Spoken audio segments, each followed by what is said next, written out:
स्वर्ग है। मैं आपको एक कथा के माध्यम से बताता हूं कि स्वर्ग में जाने का असली हकदार कौन होता है और वह कौन से कम है जिन्हें करने मात्र से प्रत्येक मनुष्य के सारे कष्ट और पाप नष्ट हो जाते हैं। दोस्तों, कहानी सुनने से पहले दोस्त चैनल को लाइक करें, सब्सक्राइब करें। चलिए मैं आपको एक पवित्र कथा सुनाता हूं। दोस्तों, एक बार की बात है, धरती लोक पर 3 मनुष्य और एक औरत, मतलब 4 लोगों की मृत्यु एक ही साथ हो जाती है।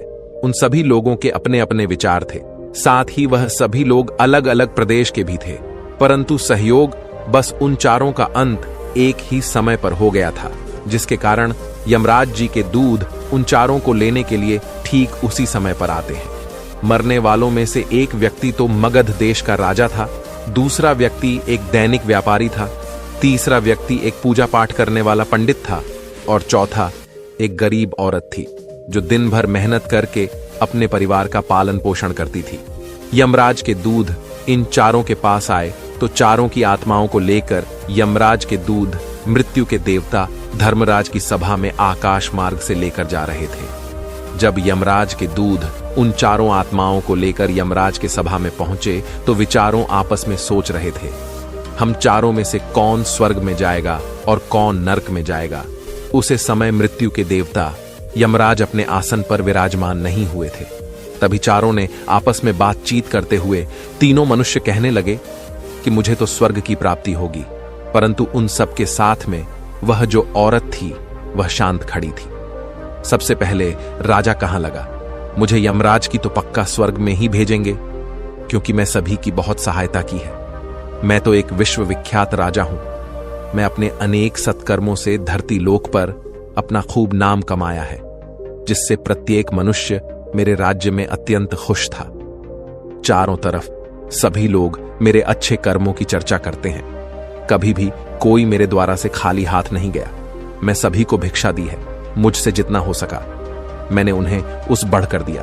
वह इसलिए कि वह मुझे आशीर्वाद दे, जिससे मुझे पुण्य मिले और वह जीवन भर मेरा नाम कभी ना भूल पाए। हर तरफ मेरे नाम का ही काम हो। मेरे मगध राज्य में मेरे ही नाम का गण हो रहा है। वह राजा आगे बोला, मेरे द्वारा दिए गए दान से लाखों लोगों को खाने को अन्न मिला और रहने को आसरा मिला। इसलिए मेरे कर्म और लोगों द्वारा दिए गए आशीर्वाद को देखते हुए यमराज मुझे पक्का ही स्वर्ग में भेजेंगे। दोस्तों, राजा की बात सुनकर जो वह धनी व्यापारी था वह कहने लगा, अरे भाई, मैं तो पृथ्वी लोक पर रहकर खूब धन कमाया, फालतू का खर्च नहीं किया और उसे धन से मैंने लाखों लोगों की सहायता की। मैंने अपनी कमाई का अपना तीसरा हिस्सा सदैव दीन दुखियों की सहायता में लगाया है, जिसकी वजह से मुझे अवश्य ही पुण्य मिलेगा। प्रभु यमराज मेरे शुभ कर्मों को देखते हुए मुझे स्वर्ग में अवश्य भेजेंगे। इस बात को मैं पहले से ही जानता हूं। दोस्तों, व्यापारी की बात सुनते ही वह पंडित बोल पड़ा और कहने लगा, अरे भाई, क्यों तुम सभी फिजूल की बातें कर रहे हो? स्वर्ग में जाना कोई आसान कार्य नहीं है। स्वर्ग में जाने के लिए दान के साथ साथ पूजा पाठ भी करना पड़ता है। इसलिए स्वर्ग में जाने का सबसे बड़ा हकदार तो मैं ही हूं, क्योंकि मैं भगवान का नित्य पूजा पाठ किया है। मेरा पूरा जीवन पूजा आराधना में ही बीता है।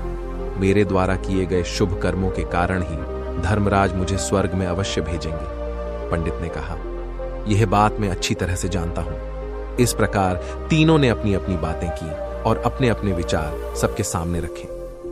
फिर वह तीनों लोग उसे चौथी औरत को देखने लगे जो मजदूरी करती थी। उन्होंने सोचा कि देखो अब यह क्या कहती है, क्या इसने भी कोई अच्छा काम किया है या नहीं, या फिर इसका पूरा जीवन मजदूरी करते हुए दूसरों के अधीन रहते हुए ही बीता है। वह औरत उन सब की बातों को चुपचाप नीचे नजरें झुकाए खड़ी सुनती रही, परंतु वे तीनों अपनी ही प्रशंसा को बड़े गर्व के साथ करने में जुटे हुए थे। तभी यह राज अपने सारथी भैंस पर बैठकर अपने साथ ही चित्रगुप्त के साथ दरबार में उपस्थित होते हैं। मित्रों के हाथों में एक मोटी सी किताब थी। उसे किताब में समस्त प्राणियों के कर्मों का लेखा जोखा लिखा था। यमराज जी अब अपनी सवारी से उतरते हैं और अपने सोने के आसन पर विराजमान होते हैं और फिर चित्रगुप्त से उन चारों के पाप और पुण्य को देखने के लिए कहते हैं। चित्रगुप्त ने सबसे पहले मगध देश के राजा को अपने पास बुलाया और उसे कहने लगे तुम तो धरती पर बड़े ही विख्यात राजा थे। तुमने अपने जीवन में कौन कौन से कम किए हैं तथा अपने जितने लोगों को दुख दिया है, जितने लोगों का तब घर आजा। बड़े गर्व के साथ अपने कर्मों को बताते हुए कहता है कि है चित्रगुप्त में मगध देश जैसे बड़े राज्य का स्वामी था। मेरा राज्य बड़ा ही समृद्ध और खुशहाल था। मेरे राज्य में मेरी वजह से ही दिन ही गरीब दुखिया लोग बहुत ही काम थे। सब मेरी छत्र छाया में रहते हुए बड़े आनंद के साथ जीवन यापन कर रहे थे। मैंने अपने राज्य के प्रति एक नागरिक को किसी भी चीज की कभी कमी नहीं होने दी। मेरे यहां हर निर्धन को धन मिलता था, हर भूखे को भोजन मिलता था। लाखों का धन उन्हें रोज दान में दिया जाता था, जिसकी वजह से मेरी प्रजा मुझे बहुत प्रसन्न थी। मैंने अपने जीवन में यही अच्छे कर्म किए हैं। राजा के इतना कहते ही चित्रगुप्त ने अपनी पुस्तक उठाई और उसमें देखने लगे। अपने देखकर चित्रगुप्त जी ने राजा को बताया कि तुम जो कह रहे हो वह सत्य है। तुमने अपनी प्रजा को बहुत सुख और दान दिया है, परंतु इसके साथ साथ तुमने एक बहुत बड़ा अपराध भी किया है। तुमने अपनी राज्य की सीमा को फैलाने के लिए जितने युद्ध लड़े हैं, उन युद्धों में हजारों लाखों की संख्या में सैनिकों ने अपनी जान गंवा है, जिससे उन सब की मृत्यु का कारण तुम बने हो। उन बने हुए मनुष्य की पत्नियों की है। हो राजा जी, तुमने अपने ही सैनिकों के हजारों परिवारों को हमेशा दुख दिया है। युद्ध लड़कर राज्य बढ़ने से अच्छा था कि तुम अपने पड़ोसी राज्यों से मित्रता करके उनके साथ व्यापार बढ़ाते, जिससे आपका राज्य तब भी बढ़ता, साथ ही साथ आपकी समृद्धि भी बढ़ती। तुमने अपनी प्रजा को सुखी और सैनिकों को दुख पहुंचा है, इसलिए तुम स्वर्ग जाने के हकदार नहीं। जब चित्रगुप्त ने यह बात बताई तो इस बात को सुनकर राजा चुपचाप पीछे हो गया। उसके बाद चित्रगुप्त ने उसे धनी व्यापारी को बुलाया और उनसे कहा कि आपने धरती पर कौन कौन से अच्छे कर्म किए हैं। तब वह धनी व्यापारी कहता है, हे भगवान, मैं पृथ्वी लोक पर जितना धन कमाया उसका तीसरा भाग अच्छे कामों में लगाया, लाखों लोगों को भोजन कराया। मैंने उसे धन को कई आश्रमों को दान दिया है, कई बेघर लोगों को मैंने धन दिया। मैंने उसे धन से कई शहरों में मंदिरों का निर्माण करवाया है, उसे धराई जगह पर धर्मशालाएं बनवाए हैं। वह धनी व्यापारी आगे कहता है कि यही मेरे जीवन के अच्छे कर्म हैं। व्यापारी की बात सुनने के बाद चित्रगुप्त जी ने पुनः अपनी पुस्तक खोली, जिसमें देखने के बाद चित्रगुप्त ने उसे धनी आदमी से कहा कि देखा तुमने, जो कहा है वह सत्य है, परंतु तुमने धरती पर जो दान धर्म किया है उसे तुम्हारे पुण्य नहीं बढ़े, परंतु तुम्हारा पाप यह है कि तुमने धरती पर जो दान धर्म किया है उसे पैसे को कमाने के लिए तुमने बहुत झूठ बोला है। तुमने हद से ज्यादा ठगी की है। तुमने कई चीजों में मिलावट करके भेजा है, नकली वस्तुओं को असली के दाम में बेचा है। कितने व्यापारियों का तुमने धंधा चौपट कर वरकर उनको रास्ते से हटाया है। तुम्हारे इन कर्मों से अनजाने में कितने लोग बीमार होकर मारे गए हैं। चित्रगुप्त आगे कहते हैं, ना जाने कितनों ने तुम्हारी वजह से आत्महत्या कर ली, कितनों की मेहनत का पैसा तुम्हारे पास चला आया।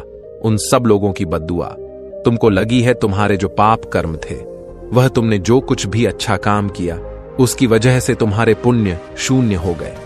यही कारण है कि तुम्हारा कोई पुण्य कर्म न होने के कारण तुम स्वर्ग में जाने के योग्य नहीं हो। चित्रगुप्त की बात सुनकर वह धनी व्यापारी बड़ा उदास मन से पीछे हो गया। उसके बाद चित्रगुप्त जी ने पंडित जी को आगे बुलाया और उनसे कहने लगे, तुमने अपने जीवन में कौन से अच्छे कर्म किए हैं। तब उसे पंडित ने कहा, हे भगवान, मेरा पुण्य यह है कि मैंने लाखों शिष्यों को ज्ञान दिया है, हजारों यज्ञों के अनुष्ठान को कराया है, लाखों मनुष्यों के घरों में पूजा पाठ कराया है। मैंने अपना दिन रात ईश्वर की आराधना में समर्पित कर दिया था। मैंने अपनी बुद्धि के चलते हजारों कन्याओं का विवाह कराया है, लाखों लोगों की आत्माओं की शांति के लिए पिंड दान श्राद्ध कराया है। मैंने अनगिनत लोगों का मार्गदर्शन किया है। पंडित कहता है, इससे ज्यादा शुभ कर्म और कौन सा हो सकता है। इसके तुरंत बाद चित्रगुप्त जी ने अपनी पुस्तक में देखकर उसे पंडित से कहा कि है पंडित जी, आपका कहना सत्य है। आपने वास्तव में हजारों लोगों को ध्यान दिया है, लेकिन आपसे एक गलती हुई है। अपने स्वयं कभी भी उसे ज्ञान पर अमल नहीं किया आपने। सैकड़ों यज्ञ पूजा अनुष्ठान कारण, परंतु अपने उन सबको कभी निस्वार्थ भाव से नहीं किया, पीछे हो गए। अब बचिया अकेली वह औरत, अब वह मजदूरी करने वाली औरत। यह सब देखकर बड़ी हैरान थी। मित्र वह अपने मन में सोचने लगी कि अब तक वह जिनको इतना महान समझ रही थी उनमें से कोई भी स्वर्ग के योग्य नहीं है, तो मैं कैसे स्वर्ग में जा सकती हूं? मुझे तो स्वर्ग की कल्पना भी नहीं करनी चाहिए, क्योंकि ना तो मैंने कभी पूजा पाठ किया है और ना ही मैं दान करने लायक थी। इसका मतलब मैं तो कभी कोई शुभ काम नहीं किया। मैं तो मेहनत मजदूरी करके सारे जीवन अपने परिवार का भरण पोषण करती रही। पति के मरने के बाद मेरी पुत्र और पुत्री के साथ मैंने अपनी सांस की सेवा की है। वह औरत यह सब बातें सोच ही रही थी कि इतने में ही चित्रगुप्त ने उसे भी आने को कहा।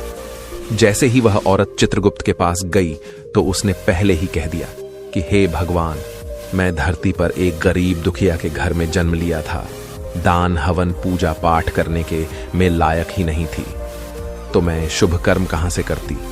मैं तो अपने परिवार का पालन पोषण बड़ी मुश्किल से कर पाती थी। मैं जानती हूं भगवान की मैं स्वर्ग में जाने के योग्य नहीं हूं। मैं धरती पर भी नरक होता है और आगे भी नरक में ही जाने की मेरी हैसियत है। वह औरत आगे कहती है, किंतु हे प्रभु, मेरी एक इच्छा है। मैं स्वर्ग में तो नहीं जा पाऊंगी, लेकिन मैं एक बार स्वर्ग को अपनी आंखों से देखना चाहती हूं। इससे अधिक मेरी कोई इच्छा नहीं है, क्योंकि मैंने ऐसा कोई कम नहीं किया है जो मुझे स्वर्ग में पहुंचा दे। क्योंकि मेरे पास उतना समय ही नहीं बचता था कि मैं लोगों की सेवा कर सकती। मैं अपनी सांस की सेवा में परिपक्व रहती थी। मैंने लोगों को समय न देकर वह समय मैं अपने बूढ़े माँ बाप की सेवा में लगाया है। उनका भोजन खिलाती पिलाती थी, उनके वस्त्र बदलता थी। यही मेरी दिनचर्या थी। मुझे तो मंदिर में जाने का भी अवसर नहीं मिलता था। उसे औरत की बात सुनकर चित्रगुप्त ने पुनः अपनी पुस्तक में देखकर पूछा है, देवी, तुम ध्यान से सोचकर बताओ कि तुमने कभी तो कोई पुण्य कर्म किया होगा। तब औरत ने अपने पूरे जीवन के घटनाक्रम को याद किया और तब उसे याद आता है कि एक बार उसे बहुत तेज की भूख लगी थी। वह खाना खाने के लिए बैठी ही थी। इतने में वहां एक बहुत ही कमजोर बीमार कुत्ता टहलता हुआ आ गया, जो ठीक से चल भी नहीं पा रहा था। वह आकर मेरे सामने बैठ गया और मेरी रोटी की ओर गौर से देखने लगा। मैं समझ गई कि वह कुत्ता बहुत भूखा है। मेरी अंतरात्मा ने मुझे सचेत किया कि बेजुबान जानवर को छोड़कर तू अकेला कैसे खा सकती है। वह औरत फिर कहती है कि मैं वह रोटी स्वयं न खाकर उसे कुत्ते को खिला दी। उसे दिन मैंने पूरे दिन भूखे पेट रहकर ही काम किया था। उसे औरत की बात जब यमराज और चित्रगुप्त ने सुनी तो यमराज मुस्कुराए। तब स्वयं यमराज जी ने उसका हाथ पकड़कर बड़े सम्मान के साथ उसे औरत को स्वर्ग में लेकर गए और यमराज जी बोले, वास्तव में आप ही स्वर्ग में रहने के अधिकारी हो। प्रत्येक जीव पर दया दिखाना ही सबसे बड़ा पुण्य कर्म है। मनुष्य जो भी काम निस्वार्थ भाव से करता है, वास्तव में उसको ही उसे सबसे बड़ा पुण्य मिलता है। निस्वार्थ भाव से किए गए जन कल्याण के लिए एक छोटे से छोटा काम भी आपके सैकड़ों पापों को नष्ट कर देता है। यमराज आगे कहते हैं, लालच, मोह और स्वार्थ के वशीभूत होकर मनुष्य द्वारा किया गया शुभ कर्म भी फलदायी नहीं होता है। इसीलिए ध्यान रहे, जीवन में अच्छे कर्म अच्छी भावना के साथ करना चाहिए। ऐसा नहीं होना चाहिए कि आपने किसी से धन छीनकर या चुराकर अच्छे काम में लगा दिया हो तो वह धन आपको कभी नरक में नहीं ले जाएगा। ऐसा काम करने पर आप अवश्य ही नरक के भागीदार बनेंगे। अगर कोई मनुष्य इस धन को दान पुण्य में लगता है तो वह उससे भी नहीं उभर सकता। इसके बाद चित्रगुप्त पंडित राजा और धनी व्यापारी को नरक में डलवा देते हैं। वहीं उसे स्त्री को स्वर्ग की प्राप्ति होती है। मित्रों, स्वर्ग में वही व्यक्ति जाता है जिसे प्रत्येक काम निस्वार्थ भाव से प्रत्येक जीव की सेवा की हो, भले ही उसने जीवन में एक पैसा भी दान ना किया हो। दोस्तों, कहानी अच्छी लगी तो चैनल को लाइक करें, सब्सक्राइब करें।